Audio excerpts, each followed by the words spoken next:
안녕하세요. 여러분 백영기 목사입니다. 오늘 여러분들과 함께 히스기야에 관련된 열왕기, 이제 막바지에 갑니다. 열왕기야 히스기야 20장 1에서부터 21절 살펴보겠습니다. 히스기야 20장 1에서부터 21절입니다. 자, 오늘 보면은 두 가지 스토리가 같이 있어요. 하나는 히스기야가 병이 들었어요. 그런데 이 병이 든 거를 낯을 벽으로 향하고 여호와께 기도하여 하나님께 회복을 간구하니까 하나님께서 회복시켜 주셨어요. 그리고 나서 회복이 된 다음에 바벨론에서 사신들이 옵니다. 그 바벨론에서 사신들이 왔을 때 히스기야가 자기의 모든 병기고 무기고와 모든 것들을 다 궁에 있는 것을 다 사신들에게 보여줍니다. 그리고 나서 하나님이 바벨론에게 이거를 보여준 히스기야를 야단치십니다. 이 세 가지 흐름을 같이 놓고 이해를 해야 돼요. 첫 번째, 히스기야가 병 나와서 기도해서 회복되는 사건이 하나가 있고요.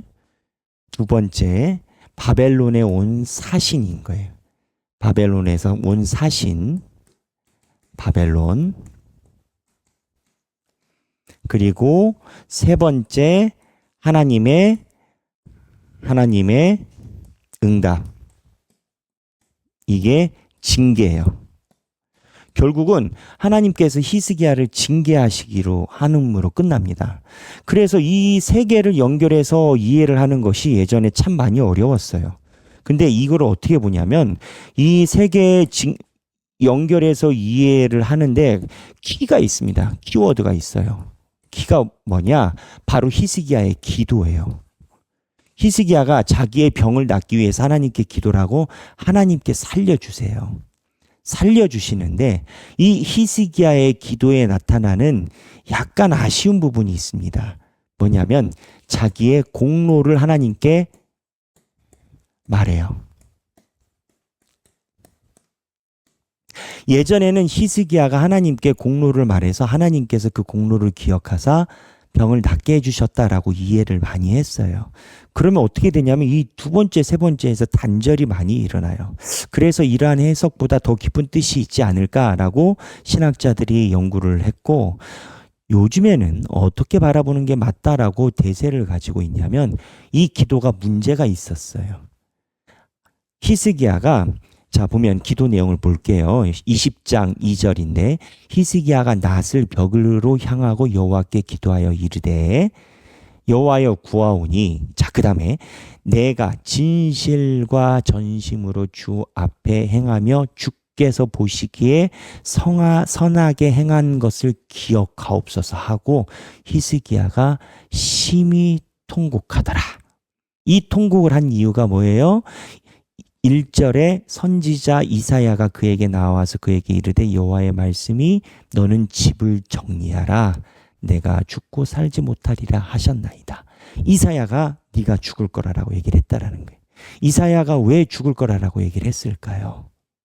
재앙이었을까요? 그렇게 보지 않습니다. 자연의 죽음도 하나님께서 주신 우리가 지나가야 되는 문턱 중에 하나입니다. 어쩌면 하나님과 이사야 입장에서는요, 히스기야가 하나님에게 불려가기 전에 아름답게 자기 주변을 정리할 수 있는 예고를 준, 배려를 한 내용일 수가 있습니다.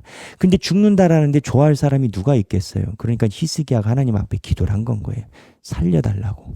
근데 이 살려달라고 할 때 이때 히스기야가 기미가 있어요. 내가 주 앞에서 진실과 전심으로 주 앞에 행한 거를 기억해 달라는 거예요.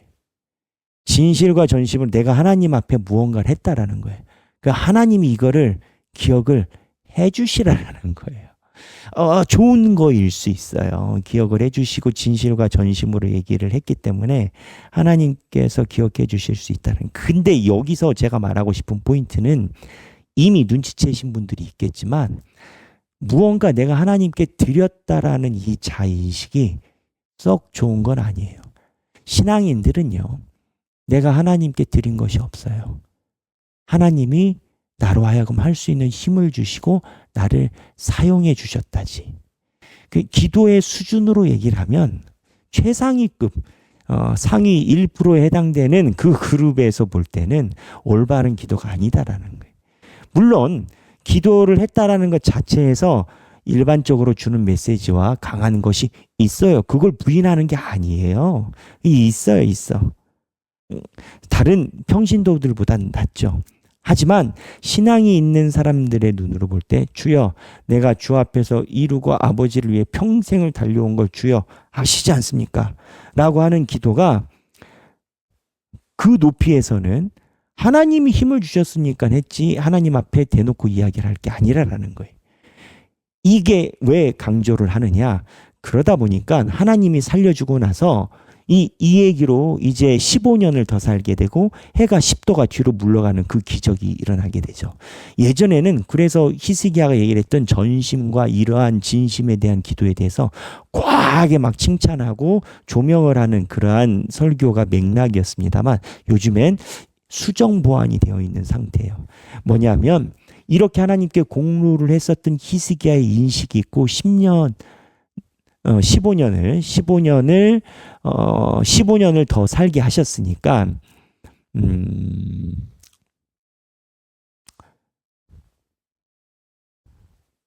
15년을 내나를 6절에 보면 15년을 더 살게 하셨으니까 히스기야 그 안에 자기 공로로 인한 하나님의 축복에 많이 심취해 있었던 것 같아요.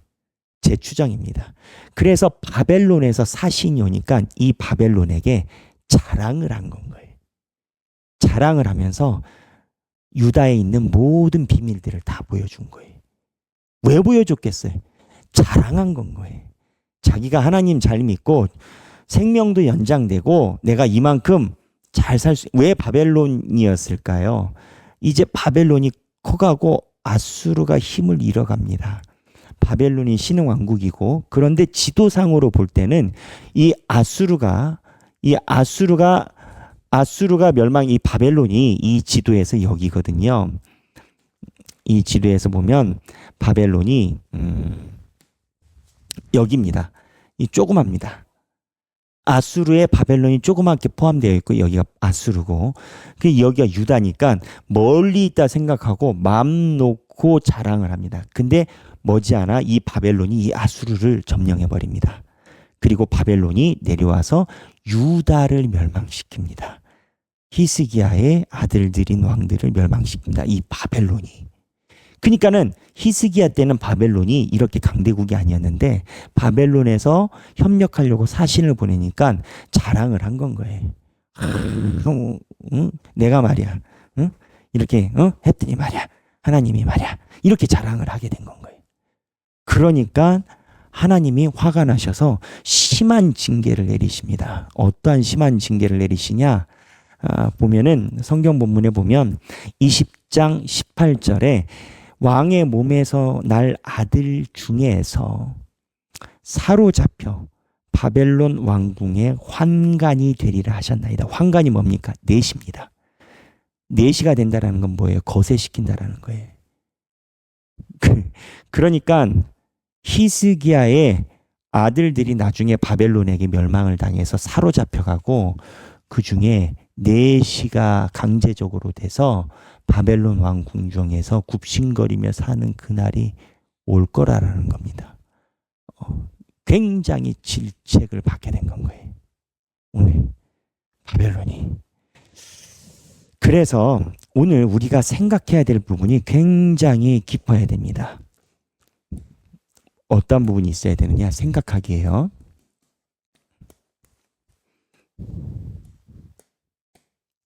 첫 번째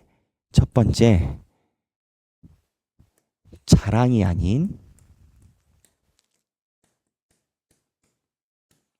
신앙 고백이 되어야 됩니다.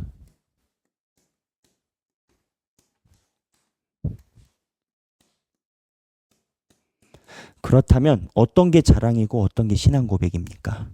분기점은 간단합니다. 중심이 누구냐입니다. 나인가 하나님인가?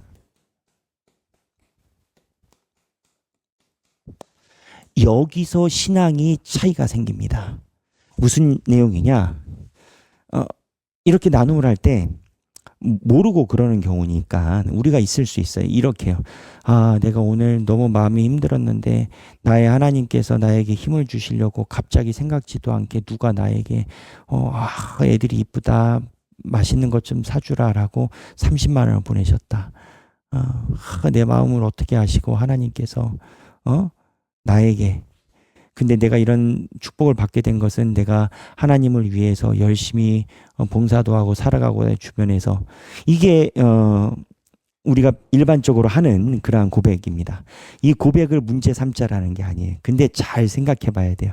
이 고백에서 이야기를 할 때 하나님의 영광이 드러나는 건지 아니면 나 중심적으로 우주가 돌고 있음을 이야기를 하는 건지, 그 분기점은 스스로가 가지고 있는 인식이어야 된다는 거예요.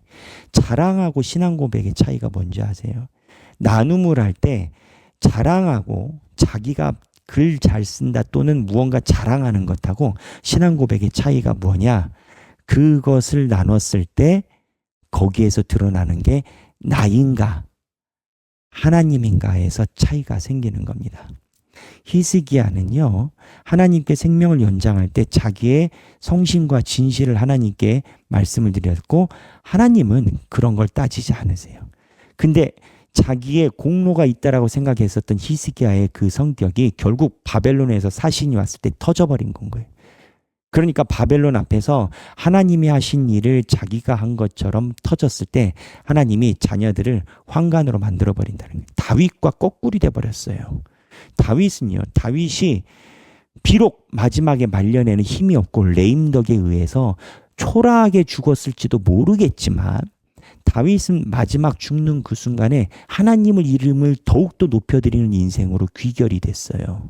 솔로몬은요, 마지막에 솔로몬은 가장 화려하게 왕권을 마무리했는지 모르지만 하나님을 잃어버린 왕이었어요. 그 차이가 뭐냐면, 다윗은 어차피 다 망해서 그랬을 수도 있겠지만 하나님이 내 인생의 주인이심을 고백하는 인생이 되어버렸고, 솔로몬은 자기가 지혜가 넘쳐가지고 스바 여왕도 오고 하니까 자랑하고 돈도 많아지고 하니까 하나님이 사라진 건 거예요. 둘 다 하나님에 대한 고백은 얘기를 했을 거예요. 다윗도 하나님에 대한 고백하고 말년에 솔로몬도 하나님의 고백을 했을 겁니다. 하지만 분명한 차이는 솔로몬은 지자랑인 거고 말년에 다윗은 하나님이 드러난 신앙 고백인 건 거예요.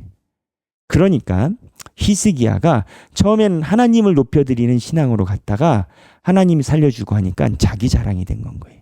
이 얘기를 길게 하는 이유는 우리의 삶이 자랑이 아닌 하나님을 높여드리는 신앙 고백이 되어야 된다는 거예요. 처음부터 그렇게 되는 사람은 없어요. 저도 마찬가지고요. 말씀을 보고 내가 말씀에서 주시는 그 음성을 따라서 내 삶을 겸손하게 하나하나 깎아내려가며 배워가는 건 거예요. 이제 자랑이냐 신앙 고백이냐의 중요한 분기점은 중심이 누구냐인 건 거예요. 그래서 자랑이 아닌 신앙 고백으로 삶을 살아야 됩니다. 이거에 대한 우리의 묵상과 스스로 울림이 있어야 돼요. 당연히 있으시겠죠. 그래서 오늘 여러분들과 함께 나누고 싶은 내용이 나의 자기 중심적, 결국 자랑은 중심이 나라는 소리고 신앙 고백은 중심이 하나님이란 소리거든요. 이러한 신앙 고백점 삶을 살기 위한 나의 다짐 또는 계획을 나눠보자. 이렇게 설명할 수가 있겠어요.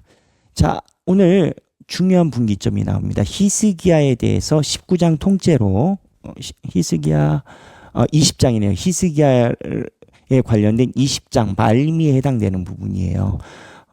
하나님께 기도를 했고 생명을 연장받았지만 결국 바벨론 앞에 자랑했고 귀결은 네 아들들은 내시가 될 거다. 이렇게 된 믿음의 선배이지만 말로가 좋지 않았던 이러한 모습을 통해서 자랑이 아닌 신앙 고백적 신앙이 되어야 됨을 우리가 한번 묵상해 볼 필요가 있다라고 얘기를 드렸어요. 오늘 여러분들이 함께 나누셔야 되는 본문은 20장 1에서부터 21절입니다. 성경 읽어보시고 행복한 나눔 되시길 바랍니다. 감사합니다.